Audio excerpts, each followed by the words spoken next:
ओम श्री साईनाथ नाथाय नमः। सभी श्रोताओं को मेरा प्रणाम एवं श्री साई अमृत विचार में हार्दिक अभिनंदन। मित्रों, गुरु की महिमा के बारे में कितना भी लिखो, बखान करो, कम है। इस ब्रह्मांड में गुरु से बड़ा कोई नहीं।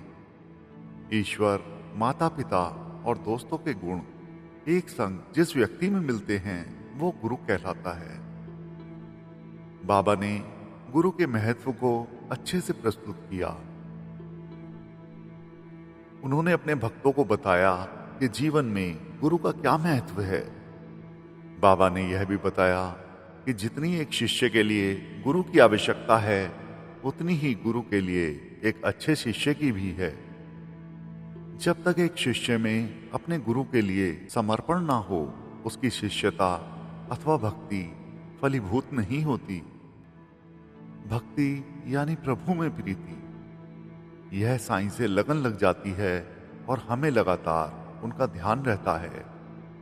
हमारे मन में इच्छा होती है कि उनकी छवि देखी जाए, तब हम मान सकते हैं कि हमें साईं की प्रीति हो गई है और उनके भक्त बन गए हैं। भक्ति के दो पुत्र माने जाते हैं, ज्ञान और वैराग्य। सदाचरण भक्ति के माथे की बिंदिया होती है। सद्भाव और समता भक्ति के हाथ के कंगन होते हैं। सदाशयता भक्ति की करघनी और श्रद्धा और सब्र भक्ति के पैर की पायल माने गए हैं। बाबा अक्सर छोटी छोटी कहानियों में बात करते थे। उनको समझना मुश्किल था। दरअसल बाबा की बातों में गूढ़ रहस्य छिपे होते थे। बाबा अंतर्यामी हैं। वे भूत, वर्तमान और भविष्य तीनों के ज्ञाता हैं। लेकिन हम तुम अपने भूत और वर्तमान के अलावा कुछ नहीं जानते। हमें यह भी नहीं पता होता कि हमारा आने वाला कल कैसा होगा। भूत और वर्तमान भी हम सिर्फ अपना ही जानते हैं। दूसरों की जिंदगी में क्या गुजरा और क्या चल रहा है, यह भी हमें नहीं पता होता। लेकिन बाबा सबके बारे में सब कुछ जानते थे। यही कारण है कि जब वो कुछ बातें करते तो वे सामने वाले के भूत, वर्तमान और भविष्य तीनों का बखान कर देते थे। यह बात हर कोई नहीं समझ पाता था। केवल वह व्यक्ति जिसकी ओर बाबा का इशारा होता, वह जरूर कुछ मंशा पकड़ता। एक बार का किस्सा है। आनंदराव पाटणकर नामक एक व्यक्ति बाबा से मिलने शिरडी पहुंचे। आनंदराव जब शिरडी में बाबा के दर्शन करने मस्जिद पहुंचे तो बाबा ने बगैर आगे पीछे कुछ ये बात बोल दी। एक व्यापारी के घोड़े ने यहाँ लीद के 9 गोले कर दिए। इस बात का न कोई ओर न छोर। अचानक बाबा ने ऐसा क्यों कहा? आनंदराव को समझ नहीं आया। बाबा के एक भक्त काका साहेब दीक्षित वहीं मौजूद थे। वे आनंदराव के हैरानी को भांप गए। उन्होंने कहा, भाई, मैं बाबा के कहेगा सही सही अर्थ तो नहीं बता सकता, लेकिन मुझे लगता है कि लीद के 9 गोलों से बाबा का अर्थ है नव विद्या भक्ति, यानी भक्ति के 9 प्रकार। बाबा अक्सर कहा करते थे, मेरे भक्तों के घर कभी अन्न और वस्त्र का अभाव नहीं होगा। जो अंतःकरण से मेरे पास आएगा उनका कल्याण होगा। साईं बाबा के कहे इन शब्दों का बड़ा गहरा अर्थ है। साईं के भक्तों ने यह अनुभव किया है कि यह वचन पूर्णतः सत्य साबित होते हैं और भक्तगण यह स्वयं जान लेते हैं कि बाबा के बोले हुए शब्द कोई मरीचिका नहीं बल्कि सत्य होते हैं। यह वचन साईं के भक्तों में साईं के प्रति महत्व बुद्धि को प्रगाढ़ करते हैं, साईं के चरणों में आस्था को बढ़ाते हैं और साथ ही स्वयं को आत्मबोध या आत्मानुभूति की ओर खींच लाते हैं। सच ही तो है, व्यक्ति में यदि अन्न और वस्त्र की चिंता खत्म हो जाती है तो वे धीरे धीरे सही आत्मोन्नति की सीढ़ी चढ़ने लगता है।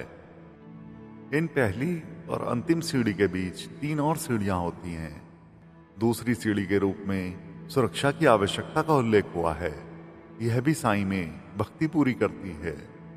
साईं के भक्तों ने खुद को महसूस किया है कि साईं साईं सुमरन मात्र से ही तमाम सुरक्षा मिल जाती है और भय दूर हो जाते हैं।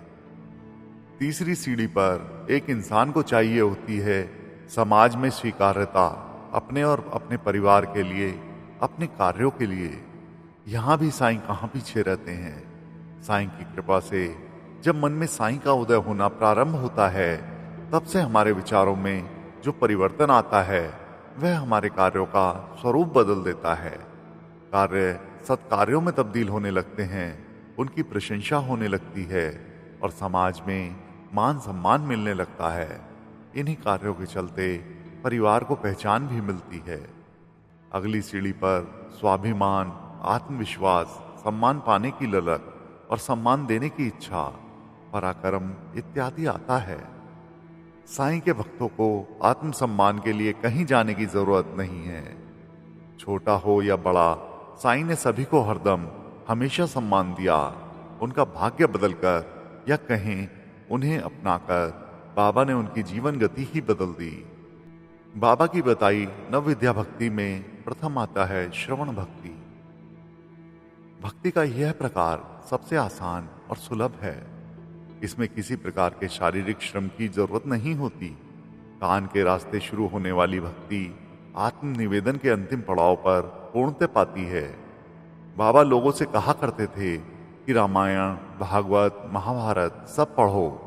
जो लोग किसी कारण अकारण नहीं पढ़ पाते थे, बाबा उनसे कहते कि तुम सुनो, तुम्हारे कान में यदि हरि नाम पड़ जाएगा तो तुम भी भक्त हो जाओगे।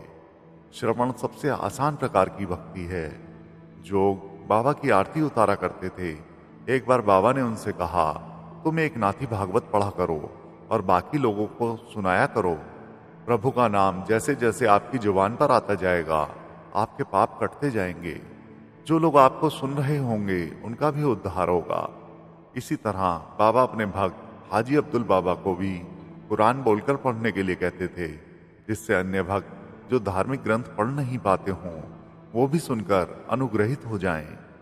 इसी तरह बाबा ने रामायण और भागवत को भी अपने भक्तों जैसे नाना साहेब चांदोरकर, काका साहेब दीक्षित, वीवी देव इत्यादि को भी बोलकर पढ़ने को प्रेरित किया, जिससे दूसरे भक्तों का भला हो सके। धार्मिक ग्रंथों का पारायण बाबा के समय से ही शिरडी में लगातार हो रहा है। भक्ति का दूसरा प्रकार है कीर्तन। ईश्वर का नाम किसी भी भाषा में उच्चारित हो तो आपके आसपास का वातावरण शुद्ध और पवित्र बन जाता है। हमारी जिह्वा से जैसे ही ईश्वर का नाम बाहर के वातावरण में गूंजता है तो हमारे आसपास के वातावरण में एक सकारात्मक ऊर्जा उत्पन्न हो जाती है और हम उस ऊर्जा के दायरे में ऊर्जावान बन जाते हैं। जैसे वाल्मीकि डाकू, उसे किसी ने सलाह दी कि तुम राम का नाम लो। उसे बात ठीक से समझ में नहीं आई क्योंकि उसकी जिंदगी तो लूटपाट में गुजर रही थी। उसे इन सब बातों से क्या लेना देना। खैर, हर इंसान के अंदर एक अच्छाई भी छुपी होती है, आत्मचिंतन की। उसे बेशक कुछ समझ नहीं आया कि उसे क्या बोलना है, फिर भी उसने प्रयास किए। वह मरा मरा बोलता रहा। प्रयास उल्टा था, लेकिन जब उसके बोलने में गति तेज हुई तो उच्चारण राम राम निकलने लगा। ठीक वैसे ही जब हम किसी काम को सीखने की कोशिश करते हैं तो कई बार उल्टी सीधी बातें हो जाती हैं, लेकिन निरंतर अभ्यास के बाद हम उसमें महारत हासिल कर लेते हैं। वाल्मीकि के साथ भी ऐसा ही हुआ। वो धीरे धीरे राममय हो गए और फिर रामायण जैसे अमर महाग्रंथ की रचना कर दी। साईं ने भी हमेशा ही अपने मुख पर अल्लाह मालिक सजाए रखा। वे श्यामा को प्रेरित करते कि वो लगातार विष्णु सहस्त्र नाम का जाप करता रहे, जिससे उसका भला होगा। इसी तरह जब 1912 में बाबा के उर्स के समय रामनवमी उत्सव जुड़ गया तो बाबा ने राम जन्म का बखान करने की जवाबदारी कृष्णराव जागेश्वर भीष्म को दी। बाबा की शेज आरती में भी पहले ज्ञानदेव और तुकाराम महाराज की स्तुति गाई जाती है। इन स्तुतियों के गाए जाने के समय स्वयं साईनाथ भी इन महान संतों के सम्मान में अपने स्थान पर खड़े हो जाते थे। बाबा के समय में द्वारका माई मस्जिद में रोज शाम विभिन्न कलाकारों के भजनों का भी आयोजन लगातार होता रहता था और आज भी होता है। भक्ति का तीसरा प्रकार है स्मरण। बाबा का नाम न ले पा रहे हों तो साईं का स्मरण ही मन को शांति पहुंचाने के लिए पर्याप्त है। बाबा के निश्चल स्मरण में गहराई होती है, इतनी गहराई कि हम उसमें डूबकर अपने दुख और पाप से छूट जाते हैं। नाम स्मरण में जितना गहरा भाव होगा उतनी ही तीव्र अनुभूति के साथ हमारी प्रार्थना साईं तक पहुंचेगी और प्रार्थना का उत्तर मिलने पर भक्ति प्रगाढ़ होती जाएगी। माधवराव वामनराव अडकर द्वारा रचित साईं की आरती में भी यही भाव उजागर होता है, जिसमें उन्होंने लिखा है कि बाबा तुम्हारा नाम ध्यान यानी स्मरण मात्र से ही हमारी सारी व्याधियां दूर हो जाती हैं। जब हम बोलकर प्रार्थना करते हैं तो साईं हमारी बात सुन रहे होते हैं, लेकिन जब हम मौन रहकर प्रार्थना करते हैं तो हम साईं की बात भी सुन रहे होते हैं। साईं ने स्वयं को कभी भी भगवान के रूप में निरूपित नहीं किया। उन्होंने हमेशा ही अपने आप को ईश्वर का दास या सेवक ही कहा। उन्होंने ईश्वर में अपनी भक्ति के माध्यम से इस रत्न को अपने अंदर पा रखा था।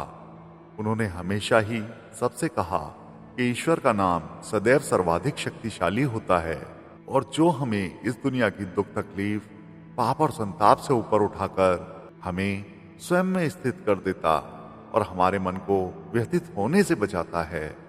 ईश्वर के नाम को सुनो, बोलो, गाओ या फिर केवल याद भर कर लो। यह फिर ईश्वर की जिम्मेदारी बन जाती है कि वे अपने भक्तों को कभी नीचा देखने का अवसर ना दें। भक्ति के माध्यम से ईश्वर को बांधा भी जा सकता है और पाया भी जा सकता है। यह हम पर आधारित है कि हम किस रास्ते से उस परम शक्ति को पाना चाहते हैं। तो मित्रों, श्री साईं अमृत विचार में आज बस इतना ही। बाबा सबका भला करें। ओम साईं राम।